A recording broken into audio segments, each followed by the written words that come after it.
It's recording right now. Oh, it is? Yes, We're on? Okay. yeah. Robert, just go ahead and start with how you got started. Do I need to be looking, just Talk to talking me. to you? Okay. You talk to me. That'll help. Well, am I looking in the camera? That's probably a No. little too much. Talk to Paula. Tell me everything. Tell Paul. Tell me everything. Don't leave a thing out. So, we were shutting down an auto repair store, and a friend of mine from high school wanted to know if I was interested in being a plumber. And I said, no, I do not dig teddy bears out of toilets. He goes, no. I need someone that pays attention to detail because I'm spending more time going back and it's costing me money to fix little things that should have been done right to begin with. And it's all in the finish, so that's what everybody sees. That's so true. And so that's how I got into plumbing. Wonderful. What do you think today's challenges might be for a new business owner? Capital, I would say. Capital. Talk to me in a minute about capital. What are some of the ideas and the different ways you can fund your business? That would be some good. What we did is Yeah, just what you do.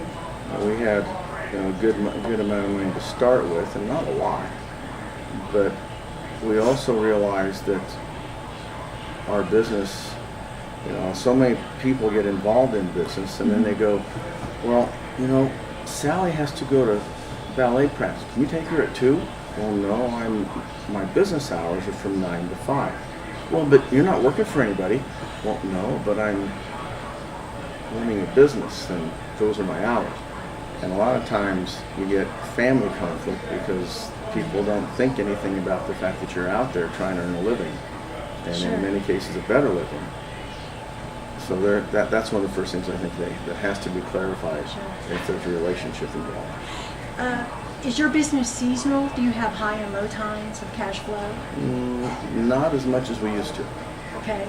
Do you ever find that sometimes small business owners are in a lucrative period of time and they think the party will never end and they spend everything and leave nothing to live on? Oh, sure, that happens a lot. Okay, so, And I know for us, we pretty well try to watch every penny. right. One of the things we've done is when new construction was slowing down the first time when Clinton was in office, I just reference that because that gives us all a good time frame. Sure.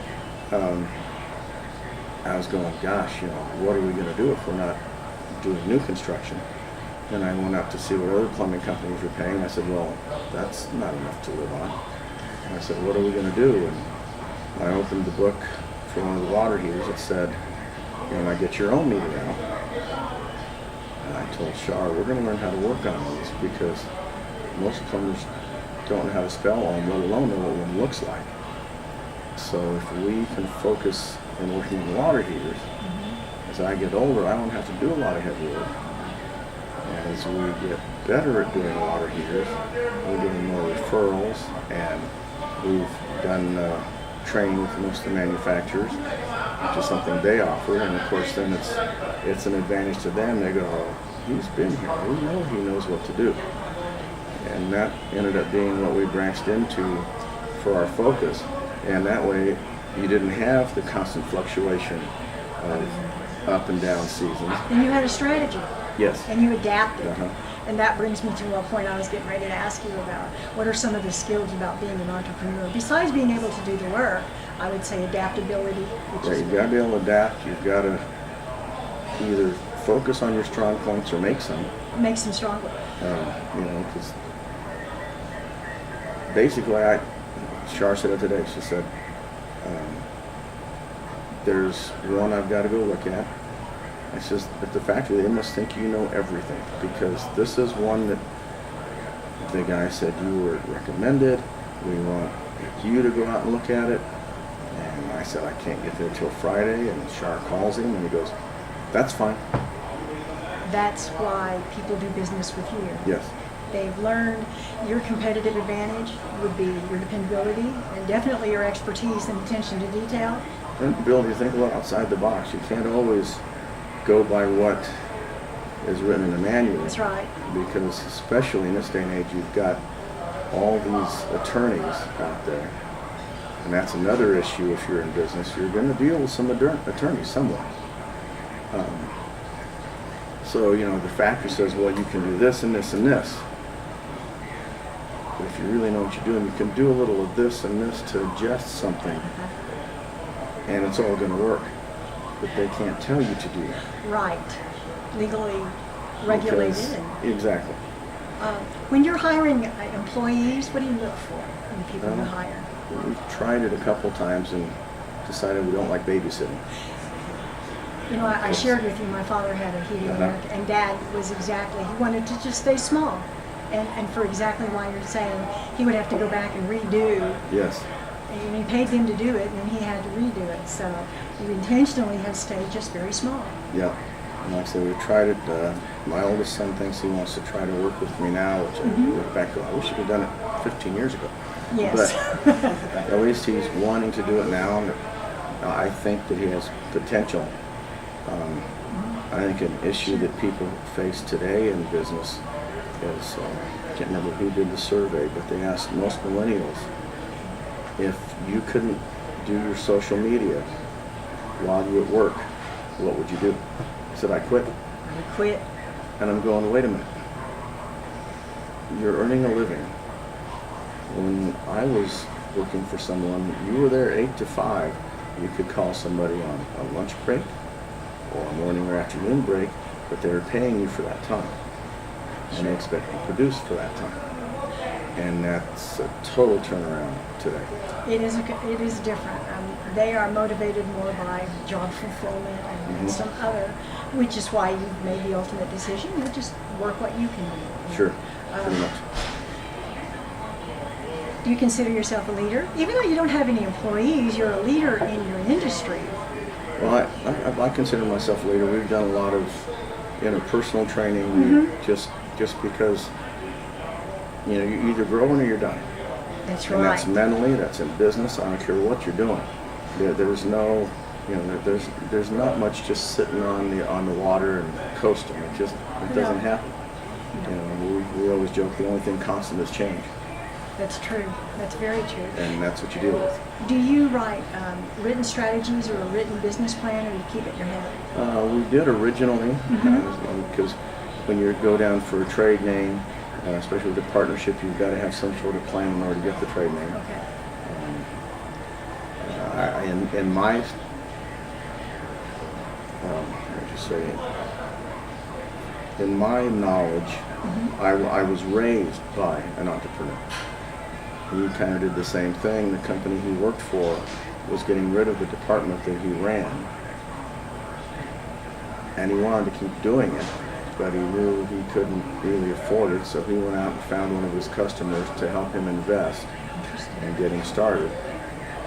And so, I had, on-the-job training, boots on the ground, as you'll call it, since I was a child. You had a good role model. Yeah, I really did. Why do you think small businesses fail? Part of it is people don't think about the commitment. Goes back to what you said in the beginning, your family or other obligations. Yeah. They don't understand. You don't work for yourself, really. You work for your customers, Yep. your suppliers. And you're not your own boss, really. And we've seen it happen time and time again where in a family scenario, it's the granddaughter's birthday. The birthday party's on Saturday. But her birthday was on Wednesday. Why didn't we have it on Wednesday? I could schedule my Wednesday. Well, everybody else has a job. So, because I can't make it Saturday because I have an appointment, I'm chastised. But I could have made it on her birthday. But everybody else couldn't, but that's okay. That sounds minor, but it's not. No, it's not. It can become a real big issue. A very big issue. Is there anything you would say to someone getting ready to start their business? You've got to be willing to commit. You've got to know that there's going to be lean times, there's going to be fat times, and it's fat, you better put it away. That's right. Because there's no guarantee that, as an example, we don't have a vehicle payment, personal or business. Because especially look at today, when you're buying a $30,000, $40,000 truck, just a truck, or a van that's $50,000 to $60,000, and you've got to make that payment every month. And what if it is one of those lean months? And you keep your debt low. Yeah, or you've got to, because if you don't ride lean, to me, the stress is just ridiculous. If you know you've got those payments now, I knew a company years ago that they encouraged you to buy a car when you started working for them in a sales position, because then you knew you were under the gun to have to make your house payment, your regular debt, and now this car payment. And without this car, you can't do your job. So you are under the gun all the time. Life's too short to be under the gun Does all it the bring time. out the best in people? No.